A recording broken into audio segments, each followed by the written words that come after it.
এখানে কি দেখলেন এসে? আমরা একটা খবর পাই যে আজকে এটা মধ্যগণকি মহাদেব টিলা একটা পুকুরে একটা মৃতদেহ ভাসছে এমন খবর ছিল। আমরা তখন সঙ্গে সঙ্গে আমি এসেছি, এখানে আমার অন্যান্য স্টাফরা এসেছে। তো আমরা এসে লোকাল মানুষের মধ্যে জানতে পারলাম লোকটা সমীর রঞ্জন দাস বলে, বাবার নাম অনিল দাস, এখানে লোকালি ভদ্রলোক। তো ডেড বডি শনাক্ত হয়েছে এবং ওনাদের পরিবার, ওনার ছেলেও ছিলেন, ওনার ভাইয়েরাও ছিলেন। তো অ্যাকচুয়াল কজ অফ ডেথ, মৃত্যুর আসল কারণ বার করার জন্য আমরা বডিকে এতে শিফট করেছি হসপিটাল, খোয়াই ডিস্ট্রিক্ট হসপিটালে।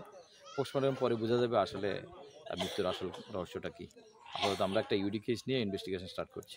স্যার, প্রাথমিক তদন্তে কি ধরে নিতে পারি আমরা? এই মুহূর্তে তো কিছু বলা যাচ্ছে না, কারণ এটা জলের মধ্যে থেকে জলে ভাসমান অবস্থায় ছিল, বডি একটু ফুলেও গেছে। এটা পোস্টমর্টম পরেই ক্লিয়ারলি বোঝা যাবে আর কি। স্যার ঘটনাটা কয়টা নাগাদ হয়েছে আপনার আইডিয়া স্যার? এটা কালকের, আজকে আমরা এসে জানতে পারলাম কালকে রাত্রে থেকে নাকি ওনাকে পাচ্ছে না বলে এখানে এসে জানতে পেরেছি। তো বডি তো কন্ডিশন থেকে হয়তো অনেক সময় হয়ে গেছে, মাঝখান দিয়ে 8-10 ঘন্টা তো চলে গেছে মনে হচ্ছে। ধন্যবাদ স্যার।